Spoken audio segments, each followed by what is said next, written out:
Hello friends, welcome to our channel Trihans blog. আজকে একটা নতুন ভিডিওতে আপনাদের সকলকে স্বাগত জানাই। আজকে আমি শেয়ার করতে চলেছি বাচ্চাদের জন্য কিছু প্রয়োজনীয় ওষুধ, যেগুলো ঘরে রাখা খুবই দরকার। তো প্রথমে আমি যে ওষুধটার কথা বলছি সেটা হলো ভিটানোভা D3, অর্থাৎ ভিটামিন D3। এই ওষুধটা আমি আমার ছেলেকে, ওর যখন বয়স 3 দিন তখন থেকেই খাওয়াচ্ছি। আর আমি এটা রোজ খাওয়াই ছেলেকে 0.5 ml করে। ডাক্তারবাবু বলেছেন 0.5 ml করে 1 বছর পর্যন্ত খাওয়াতে হবে, 1 বছর পর এই ডোজটা বাড়াতে হবে। এটা ভিটামিন ডি এর ঘাটতি পূরণ করতে সাহায্য করে। এরপরে আমি যে ওষুধটার কথা বলবো সেটা হলো কলিকেট। এটা বাচ্চাদের পেটে ব্যথা দূর করতে কিন্তু খুবই সাহায্য করে। ছোট বাচ্চাদের যেহেতু হজম করতে খুবই কষ্ট হয়, পেট ব্যথা হয়, তখন কিন্তু এই ওষুধটা খাওয়ালে তাড়াতাড়ি পেট ব্যথা কমে যায়। আমি দেখেছি আমার ছেলের যখন পেট ব্যথা হতো তখন কিন্তু আমি খাওয়াতাম, আর 10 থেকে 5 মিনিটের মধ্যে ওর পেট ব্যথা কমে যেত। আর এটা কিন্তু দিনে 3-4 বারও খাওয়া যায়। আর আমার ছেলে যখন সলিড খাওয়া শুরু করেছে তখনও না মাঝে মাঝে ওর পেট ব্যথা করতো, তো আমি এই ওষুধটা খাওয়াতাম, আরও 10 মিনিটের মধ্যে পেট ব্যথা কমে যেত। এখনও মাঝে মাঝে ওর পেট ব্যথা করলে আমি এটা খাওয়াই, খুবই ভালো। আপনাদের যাদের বাচ্চা আছে এটা রাখতে পারেন ঘরে। তো এর পরবর্তীতে যে ওষুধটার কথা বলবো সেটা হলো নিওপিপটিন। এটা বাচ্চাদের গ্যাস, বমি, পটির সমস্যা দূর করতে সাহায্য করে। বাচ্চাদের যদি পেট ফুলে থাকে তাহলে আপনারা এটা খাওয়াতে পারেন। আবার ধরুন গ্যাস হয়েছে, খেতে চাচ্ছে না কিছু, তখনও কিন্তু এই ওষুধটা খুবই ভালো। আর যদি অনেকবার বমি করে তাহলেও এই ওষুধটা ডাক্তাররা খাওয়াতে বলে, দিনে 2 বার করে খাওয়াতে বলে।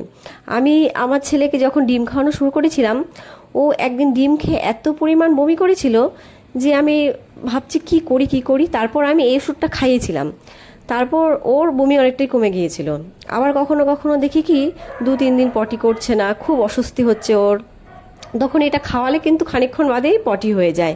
মানে ওষুধটা খুবই কাজের আর খুবই ভালো, আপনারাও রাখতে পারেন যাদের ঘরে ছোট বাচ্চা আছে।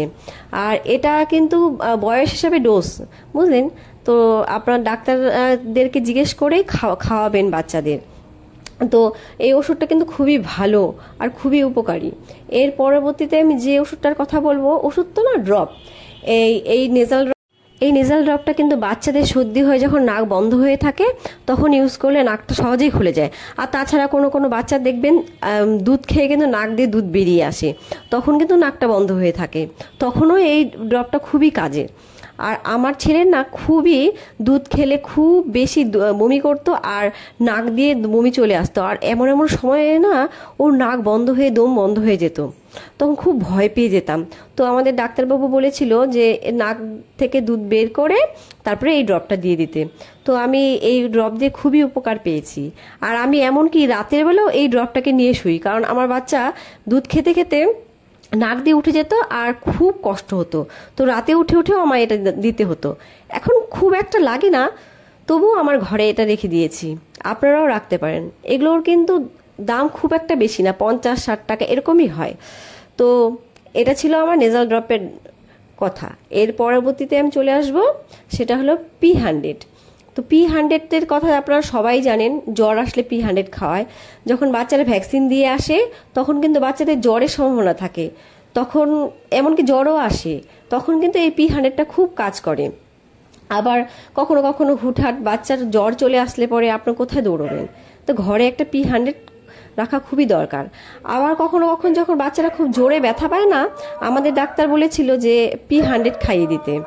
তো আমি যখন আমার বাচ্চা গুঁতো খায় বা অনেক সময় খুব ব্যথা পায়, তখন মাঝে মাঝে আমি P100টা খাইয়ে দিয়ে থাকি। তো এই ওষুধটা খুবই উপকারী।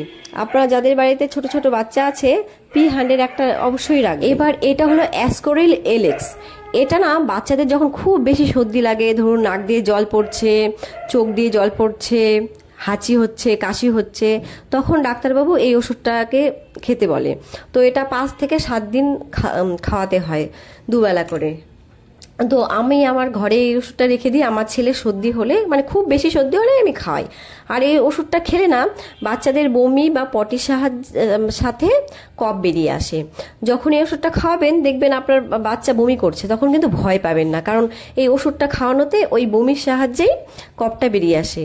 কারণ ছোট বাচ্চারা তো আর আমাদের মতো কফ ফেলতে পারে না, তো এইভাবেই এই ওষুধটা কাজ করে। আর এটা হলো থ্রম্বোব জেল। এই জেলটা যখন বাচ্চারা ধরুন গুঁতো খেয়ে কোথাও ফুলে গেল, ব্যথা পেলো, তখন এই জেলটা লাগালে কিন্তু বাচ্চাদের ওই জায়গাটা ব্যথাটা কমে যায় আর ফোলাটাও কমে যায়। তাছাড়াও বাচ্চারা যখন ভ্যাকসিন দেওয়ার পর বাচ্চাদের যে জায়গাটায় ব্যথা হয় ভ্যাকসিনের জায়গাটা, সেইখানটাতেও এটা লাগালে কিন্তু খুবই ভালো উপকার দেয়। তো আপনারা কিন্তু ঘরে এরকম একটা জেল রাখতেই পারেন। আর এটা কিন্তু জেল বা ক্রিম এই দুরকম ফর্মেই আসে।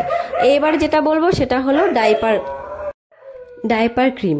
এটা তো আপনারা সবাই জানেন, ডাইপার র্যাশের জন্য রাখা হয়। আমার ছেলের জন্য এই ডাইপার র্যাশ ক্রিমটা খুব একটা কাজের না, কারণ আমার ছেলে খুব একটা ডাইপার পরাই না, রাতেই পরাই। যাই হোক, একটা রাখা ভালো। তো এরপরে আমি যেটা কথা বলবো সেটা একটা থার্মোমিটার সকলের ঘরেই রাখা উচিত, কিন্তু যাদের বাড়িতে বাচ্চা আছে তাদের কিন্তু খুবই দরকার। কারণ অনেক সময় না বাচ্চাদের গায়ে টেম্পারেচার এতটা থাকে, বোঝা যায় না যে কতটা জ্বর এসছে কিনা। তো এখানে আমার ভিডিওটা শেষ করলাম। ভিডিওটাতে যদি আপনাদের উপকার হয় তো আমার ভিডিওতে একটা লাইক করে দেবেন আর আমার চ্যানেলটাকে সাবস্ক্রাইব করে দেবেন।